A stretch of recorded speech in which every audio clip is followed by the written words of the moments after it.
Hi, I'm Walter Mosley. I'm the author of Down the River Onto the Sea, and I'm happy to be here today with the tea. I love writing. I just love it. It's the most important activity in my life outside of relationships. I feel that writing allows me to address what's going on inside me and in the world around me at the same time. And there's a balance to that which makes me incredibly happy. I think that if you write every day, you get deeper and deeper into those places that want to tell a story that you're not completely aware of. And I love that. I was born in California, and in California, I mean, California's a little different than the rest of the country. They come to things later or at different times. I was 35. I was sitting, doing a job as a consultant computer programmer. And it was a Saturday, there was nobody else there. I was writing code. I got tired of that and I wrote a sentence. The sentence was, on hot, sticky days in southern Louisiana, the fire ants swarmed. I'm in my mid-30s. I wrote that sentence. I said, you know, I might be able to be a writer. I write every day.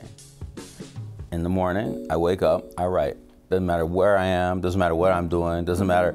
I really kind of tend away from things like, you know, like a special chair or a special room or a special candle, special window with a special view, because what happens when you don't have that view? What happens when you don't have that candle? What happens when instead of being, you know, in New Orleans, you're in Biloxi? You know, writing is the thing I love.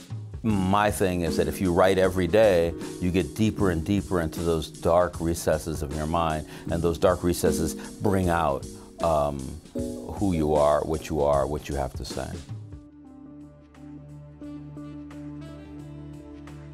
Black men in America face mountains of violence. There are people, you know, like Eddie Conway in Baltimore, Mumia in Philadelphia, the poor fellow who got murdered down there in New Orleans, even though they couldn't figure out that he was murdered. Especially when people become political activists, a target is drawn on their back and they're chased down and killed. I wanted to write about a black ex-cop who was investigating a political activist of this sort who did get in a fight with two cops and killed them. If my main character finds that this guy was actually innocent of premeditated murder, he was only defending himself, what would the cop do once he figured out that this guy was innocent? Would he step outside the box, or would he just swallow it? I was born in Los Angeles, California. I moved to Vermont when I was in my 20s, and Massachusetts in my 30s, and then New York. And I've been in New York ever since then. 25 years in Manhattan, but then the rich people moved in and raised my rent, so now I live in Brooklyn, and I really enjoy it. What I like about New York is that so much is available. But I think the greatest talent you can have in New York is not to take advantage of everything all the time. There's so much going on in New York. There's so much theater, so much music, so much political activism. So it's actually too much. And I try my best not to get carried away. I've had a lot of success. I've had a lot of happiness. I have a lot of people who are like really important to me or important to our country have talked to me about liking my books. For instance, the other day, or maybe about 6 months ago, Bill Clinton called me and said, you know, I just read your new mystery, it's really good, and he talked to me about it for a while. And that was really nice.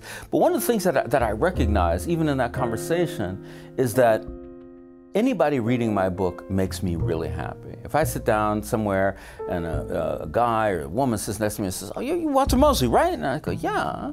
So I just read that book, you know, that Devil in a Blue Dress book. And I go, yeah. And they tell me what they think of it. And it makes me just as happy as anybody else reading my book. You know, some great critic, some great political person, an actor. Because when it comes to reading, we're all equal. You've read a book, you've made something out of that book in your mind. And it doesn't matter who you are outside, it only matters who you are inside. And I think that's the most important thing to me. It's so much fun to be able to talk to a group of people or an organization of people who are reading my books. Those people who have not only a way of understanding what you're doing, but also to express it. And I love that. And sometimes they're teachers, sometimes they're just, people in the world. You just listen to them. I would like to say thank you to everybody at the T for reading my book, for taking the time to watch this video, and for paying attention, because hopefully together we'll get somewhere. My name is Walter Mosley, and I just joined the T.